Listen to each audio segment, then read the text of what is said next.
Hello बच्चों, कैसे हैं आप। आज हम कक्षा 7 विषय संस्कृत रुचिरा द्वितीय भाग के त्रयोदशः पाठ है अर्थात 13वां पाठ लालन गीतम, लाड़ दुलार का गीत। तो इस पाठ का हम हिंदी अर्थ जानेंगे और साथ में ही इसका अभ्यास कार्य भी देखेंगे। पाठ को पढ़ने से पहले पाठ के विषय में जानते हैं कि इस पाठ में बालकों के लिए अत्यंत ही सरल संस्कृत गीत दिया गया है। इसमें बाल सुलभ लयबद्ध श्लोकों में प्रकृति की शोभा का सुंदर चित्रण किया गया है। इन श्लोकों में प्रातः सूर्योदय के समय पृथ्वी की शोभा, पक्षियों का कूजना तथा कमल के खिलने का, मंदिर में नगाड़ों की ध्वनि का, नदी में हिलती हुई नाव का तथा अन्य पशु पक्षी, पुष्प, वृक्ष, गाय, सिंह आदि का सुंदर चित्रण किया गया है। तो आइए अब पाठ को देखते हैं। तो पहले इस पाठ का सस्वर गायन करते हैं, उसके पश्चात इसका अर्थ देखेंगे। उदिते सूर्य धरणी विहसति, पक्षी कूजति कमलम विकसति, नदति मंदिरे उच्चैर्ढक्का, सरितः सलिले सेलति नौका, पुष्पे पुष्पे नानारङ्गाः, तेषु डयन्ते चित्रपतङ्गाः, वृक्षे वृक्षे नूतनपत्रम्, विविधैर्वर्णैर्विभाति चित्रम्, धेनुः प्रातर्यक्षति दुग्धम्, शुद्धं स्वच्छं मधुरं स्निग्धम्, गहने विपिने व्याघ्रो गर्जति, उच्चैस्तत्र च सिंहः नर्दति, हरिणो अयं खादति नभघासं, सर्वत्र च पश्यति सविलासम्, उष्ट्रः तुङ्गः मन्दं गच्छति, पृष्ठे प्रचुरं भारं निवहति, घोटकराजः क्षिप्रं धावति, धावनसमये किमपि न खादति, पश्यत भल्लुकम् इमं करालम्, नृत्यति थैकुरुकरतालम्। संपदानंद मिश्र है के द्वारा यह गीत रचा गया है। तो आइए अब इन श्लोकों का हम अन्वय देखते हैं और साथ में ही इनका भावार्थ भी देखते हैं। तो देखिए, पहला श्लोक है उदिते सूर्य धरणी विहसति, पक्षी कूजति कमलम विकसति। अन्वय है कि सूर्य उदिते धरणी विहसति, पक्षी कूजति कमलम च विकसति। तो सूर्य उदिते उदित होने पर, उगने पर, धरणी धरणी अर्थात जो धारण करती है धरती, विहसति हंसती है या मुस्कुराती है। तो सूर्य के उदित होने पर धरती मुस्कुराती है। पक्षी कूजति पक्षी कुंजन करते हैं, कमलम च विकसति और कमल खिलते हैं। तो भावार्थ है कि सूर्य के उगने पर धरती हंसती है, मुस्कुराती है, अर्थात सभी जगह प्रकाश फैल जाता है, पक्षी कूजने लगते हैं और कमल खिलते हैं। दूसरा श्लोक है नदति मंदिरे उच्चैर्ढक्का, सरितः सलिले सेलति नौका। अब इसका अन्वय देखते हैं कि प्रातः काले मंदिरे ढक्का उच्चहि नदति, सरितः सलिले नौका सेलति। तो प्रातः काले अर्थात सुबह के समय में, मंदिरे मंदिर में, ढक्का नगाड़ा, उच्च स्वर में, नदति बजता है, अर्थात मंदिर में सुबह के समय प्रातःकाल नगाड़ा उच्च स्वर में बजता है। सरितः सलिले, सरितः नदी, सलिले जल में, तो नदी के जल में, नौका सेलति नाव चलती है। तो इसका भावार्थ है कि प्रातःकाल मंदिर में नगाड़ा जोर से बजता है अर्थात ध्वनि करता है और नदी के जल में नाव डगमगाती है या डोलती है या चलती है। पुष्पे पुष्पे नाना रंगा तेषु डयन्ते चित्र पतंगा। अब इसका अन्वय देखते हैं। प्रातः काले पुष्पे पुष्पे नाना रंगा संति। प्रातः काले सुबह के समय पुष्पे पुष्पे पुष्प पुष्प पर अर्थात प्रत्येक फूल पर नाना रंगा संति अनेकों रंग हैं अर्थात अनेक रंग के फूल हैं। तेषु चित्र पतंगा डयन्ते। तेषु उन पर किन पर? अनेकों रंग के जो पुष्प हैं उन पर चित्र पतंगा यानी तितलियां डयन्ते उड़ रही हैं। भावार्थ है प्रातः काल के समय पुष्प पुष्प अर्थात प्रत्येक पुष्प में भिन्न भिन्न रंग हैं, अनेकों रंग के हैं और उन पर तितलियां उड़ती हैं।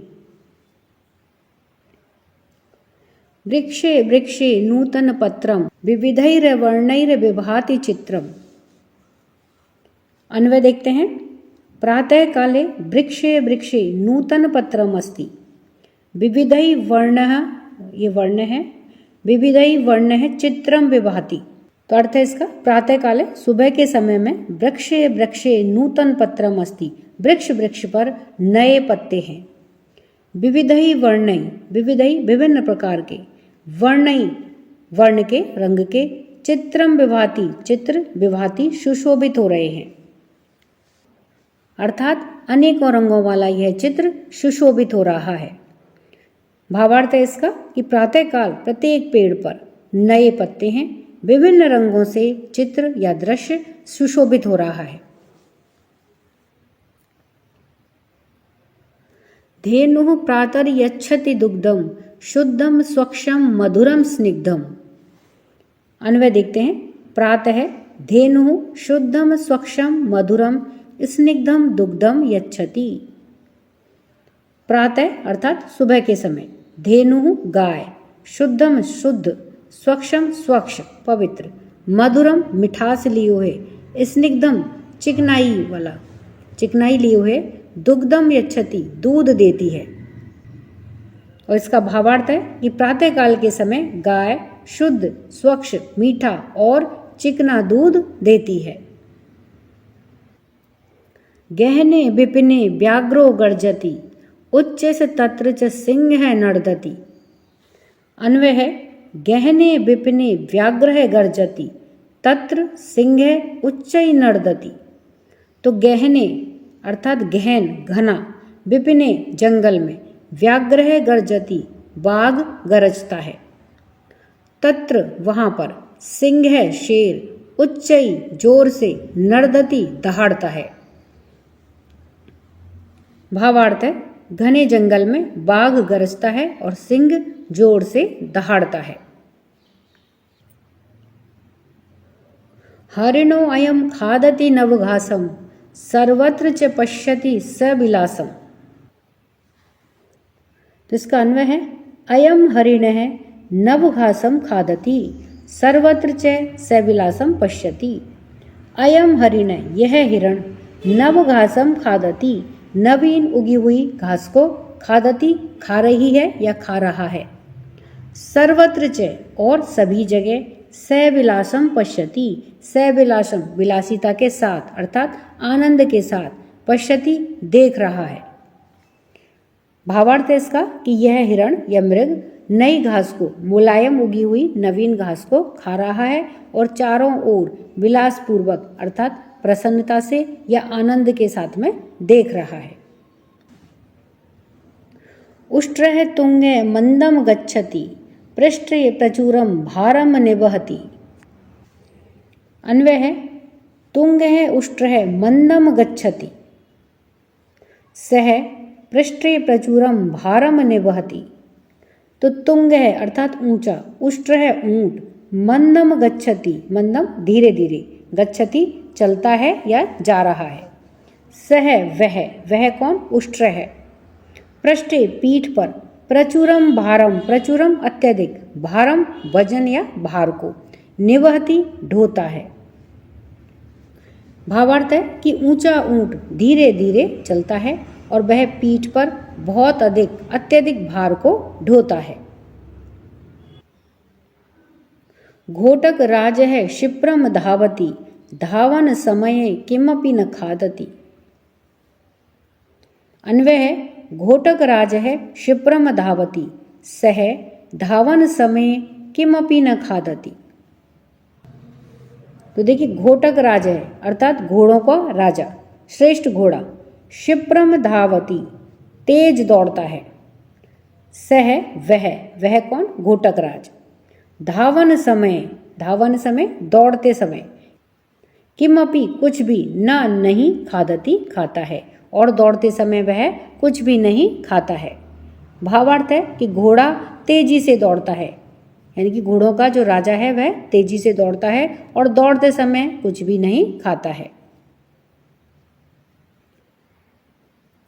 पश्यत भल्लुकम एवं करालम, नृत्यति थ थई कुरु कर तालम। अन्वय है, इमम करालम भल्लुकम पश्यत, अयम थ थई नृत्यति कर तालम कुरु। इमम करालम, इमम इस, करालम भयंकर, भल्लुकम भालू को, पश्यत देखो, तो इस भयंकर या भयानक भालू को देखो। अयम यह, था थई नृत्यति नृत्य करता है, अर्थात यह था थई करके नृत्य करता है। करतालम कुरु, करतालम अर्थात ताली, कुरु बजाओ। ये इस पाठ से संबंधित शब्दार्थ हैं। उदिते, उगने पर, निकलने पर, उदय होने पर। नदति, आवाज ध्वनि करता है, नाद करता है। उच्चई, ऊंची आवाज में जोर से। ढक्का, नगाड़ा। सेलती, डगमगाती है, हिलती डुलती है, डोलती है। डयंते, उड़ते हैं। चित्र पतंगा, तितलियां। वर्णही, रंगों से। विभाति, सुशोभित होता है। स्निग्धम, मुलायम, चिकना। गहने, घने। विपिने, जंगल में। नर्दति, दहाड़ता है। तुंग है, ऊंचा। निवहति, ढोता है। क्षिप्रम, जल्दी से, तेजी से। भल्लुक है, भालू। करालम, भयानक। करतालम, ताली। तो इस प्रकार से ये सभी इस पाठ से संबंधित शब्दार्थ हैं। त्रयोदश पाठ है लालन गीतम। तो अब इस पाठ के हम प्रश्न उत्तर देखते हैं। प्रश्न 1, गीतम सस्वरम गायत, गीत को स्वर पूर्वक गाइए। तो देखिए, जब हमने पाठ का अर्थ देखा था उस समय हमने गीत को स्वस्वर गाया था। तो बच्चों, आप इसको पाठ के अर्थ के समय देख सकते हैं।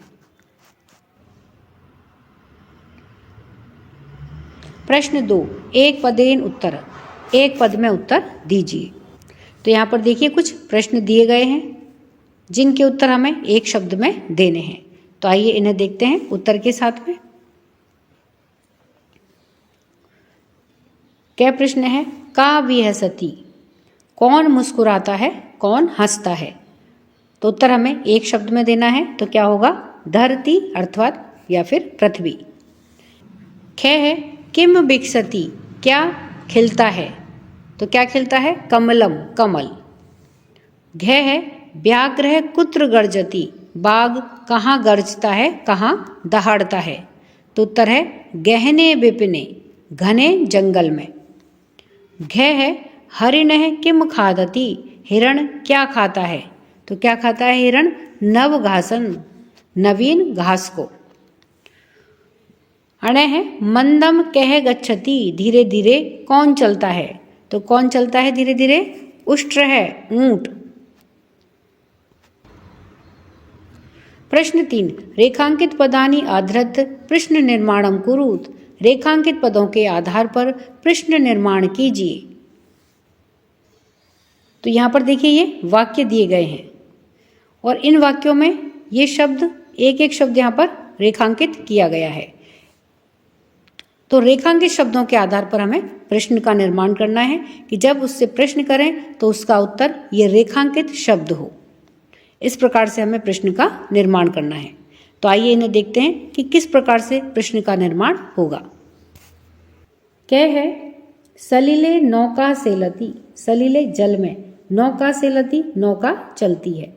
तो यहाँ पर देखिए नौका के नीचे रेखांकित किया गया है, तो इसको आधार बना करके हमें प्रश्न का निर्माण करना है। अर्थात जब प्रश्न पूछा जाए तो उसका उत्तर ये नौका निकले, नौका आए। तो जल में कौन चलता है, क्या प्रश्न बनेगा? जल में कौन चलता है, तो कौन के लिए क्या आएगा? का। प्रश्न कैसे बनेगा? सलीले का सेलती, जल में कौन चलता है। ख है पुष्पेशु चित्र पतंगा डयन्ते, पुष्पेशु फूलों पर, चित्र पतंगा तितलियां डयन्ते उड़ रही हैं। यहाँ पर देखिए पुष्पेशु इसके नीचे रेखांकित किया गया है। तो किस पर या किन पर तितलियां उड़ रही हैं, तो किन पर के लिए क्या आएगा? केशु। चित्र पतंगा डयन्ते, किन पर या किस पर तितलियां उड़ रही हैं। इस प्रकार से प्रश्न बनेगा। ग है उष्ट्रः पृष्ठे भारम बहती, ऊंट पीठ पर भारम को अर्थात वजन को बहती ढोता है। तो यहाँ पर देखिए उष्ट्रः के नीचे रेखांकित किया गया है, तो इसको आधार बना करके हमें प्रश्न बनाना है। तो कौन पीठ पर वजन या भार ढोता है, तो कौन के लिए क्या आएगा? कह।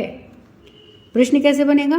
कह पृष्ठे भारम बहती, कौन पीठ पर भार या वजन ढोता है। घ है धावन समय अश्वः किमपि न खादति, दौड़ते समय अश्व या घोड़ा कुछ भी नहीं खाता है। तो धावन समय के नीचे रेखांकित किया गया है, इसको आधार बना करके हमें प्रश्न बनाना है।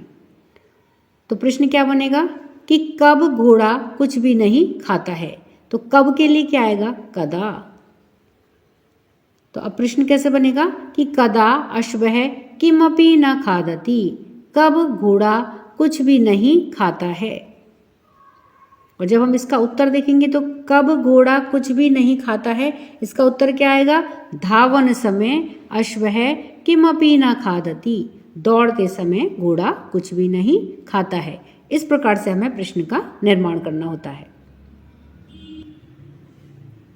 अणः सूर्य उदिते धरणी विहसति, सूर्य के उदित होने पर धरती मुस्कुराती है। तो यहाँ पर देखिए सूर्य के नीचे रेखांकित किया गया है, तो इसको आधार बना करके हमें प्रश्न बनाना है। तो किसके उदय होने पर या किसके निकलने पर धरती मुस्कुराती है, तो किसके के लिए क्या आएगा? कस्मिन। प्रश्न कैसे बनेगा? कस्मिन उदिते धरणी विहसति, किसके उदित होने पर धरती मुस्कुराती है।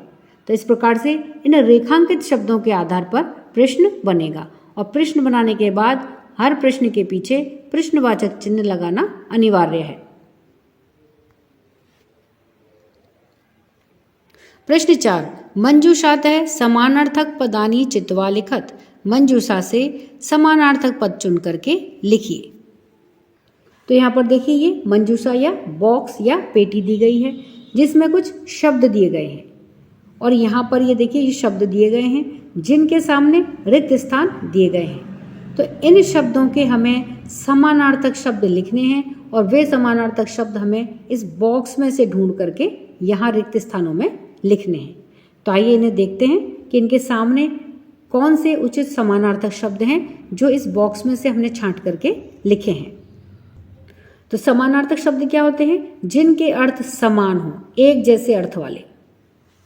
तो जैसे धरणी, तो धरणी को और क्या कहते हैं? पृथ्वी। करालम भयंकरम भयानक, सलिले जले, विपिने वने, हरिणः मृगः, मंदिरे देवालये। तो इस प्रकार से ये इन शब्दों के समानार्थक शब्द हैं जिनको कि हमने मंजूषा में से छांट करके यहाँ इनके सामने लिखा है। प्रश्न 5, विलोम पदानि मेलयत, विलोम पदों को मिलाइए। तो यहाँ पर देखिए कुछ शब्द दिए गए हैं जिनके विलोम शब्द यहाँ सामने दिए गए हैं, लेकिन उनके स्थान भिन्न भिन्न हैं। तो हमें इन्हें उचित स्थान के साथ में, विलोम शब्द के साथ में मिलाना है। तो आइए इन्हें देखते हैं। शब्द है मंदम। अब इसका उल्टा शब्द या विलोम शब्द क्या हुआ? क्षिप्रम, शीघ्र। नीचई अर्थात धीरे धीरे। उच्चई, जोर से। कठोर है, इसका विलोम शब्द हुआ या इसका उल्टा अर्थ क्या होगा? स्निग्धम, मुलायम, चिकना। पुरातनम, पुराना। और उल्टा शब्द क्या हुआ उसका? विलोम शब्द क्या होगा? नूतनम, नया। अपर्याप्तम, जो पर्याप्त नहीं है, कम। और इसका विलोम शब्द क्या हुआ? पर्याप्तम, पूरा या काफी। प्रश्न 6, उचित कथनानां समक्षम आम, अनुचित कथनानां समक्षम न इति लिखत। उचित कथन के सामने हाँ, अनुचित कथन के सामने नहीं, इस प्रकार से लिखिए। तो यहाँ पर देखिए कुछ वाक्य दिए गए हैं जिन्हें पढ़ करके हमें यह पता लगाना है कि यह वाक्य सही है। अगर वह वाक्य सही है तो उसके सामने हमें लिखना है आम, आम अर्थात हाँ। और अगर वह वाक्य या कथन सही नहीं है तो उसके सामने हमें लिखना है ना। इस प्रकार से इन वाक्यों के सामने आम और ना हमें लिखना है। तो आइए इन्हें देखते हैं। तो क्या है? धावन समय अश्वः खादति। दौड़ते समय अश्व या घोड़ा खादति, खाता है। तो यह कथन देखिए गलत है। तो इसके सामने क्या लिखेंगे? ना, यानी नहीं। क्योंकि दौड़ते समय घोड़ा कुछ भी नहीं खाता है। किमपि न खादति, कुछ भी नहीं खाता है। ख है उष्ट्रः पृष्ठे भारम न वहति। ऊंट पीठ पर भार को या वजन को नहीं ढोता है। तो यह कथन गलत है। इसके सामने क्या लिखेंगे? ना।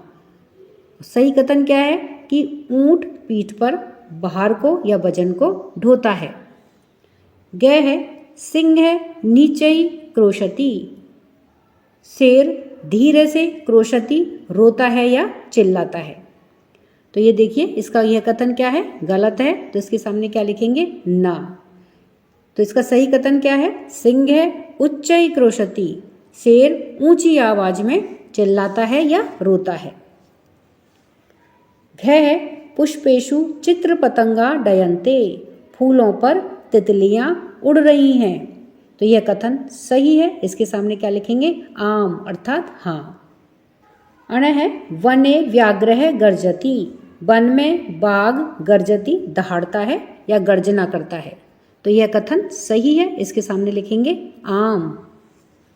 चय है हरिण नव घासम न खादति। हिरण नूतन घास को या नई उगी हुई घास को नहीं खाता है। तो यह कथन गलत है। इसके सामने लिखेंगे ना। सही कथन क्या है कि हिरण नई उगी हुई घास को खाता है।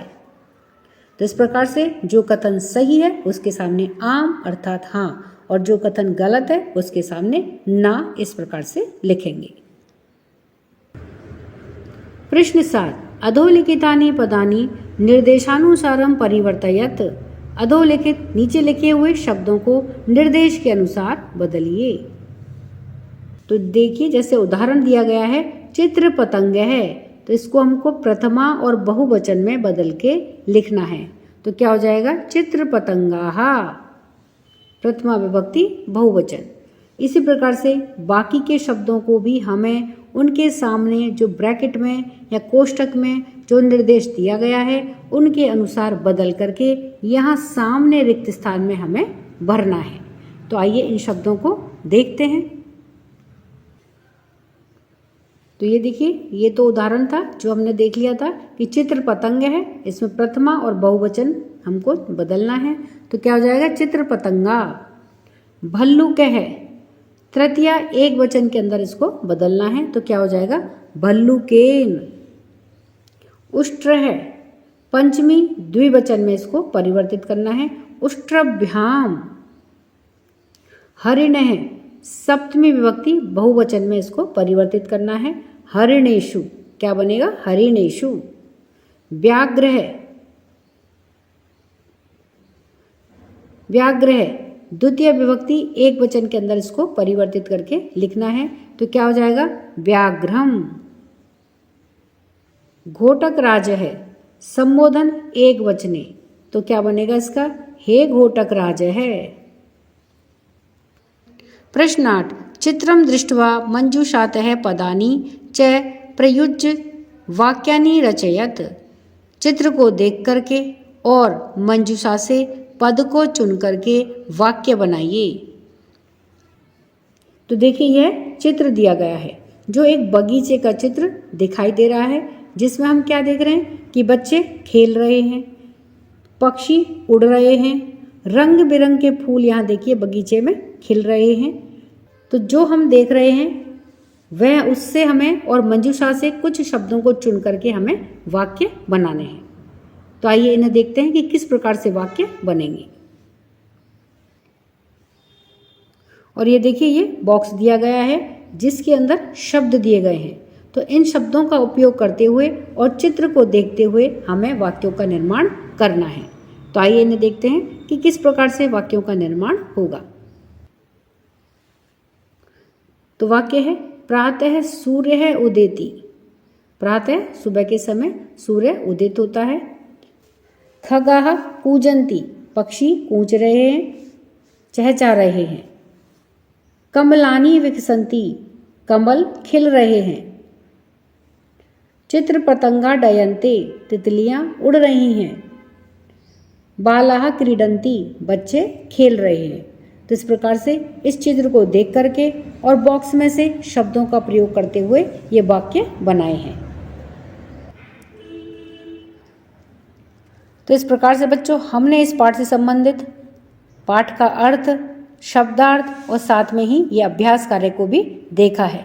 वीडियो पसंद आने पर वीडियो को लाइक करें, शेयर करें। चैनल पर नए हैं तो सब्सक्राइब करना ना भूलें। मिलते हैं नए वीडियो में। इसी के साथ धन्यवाद।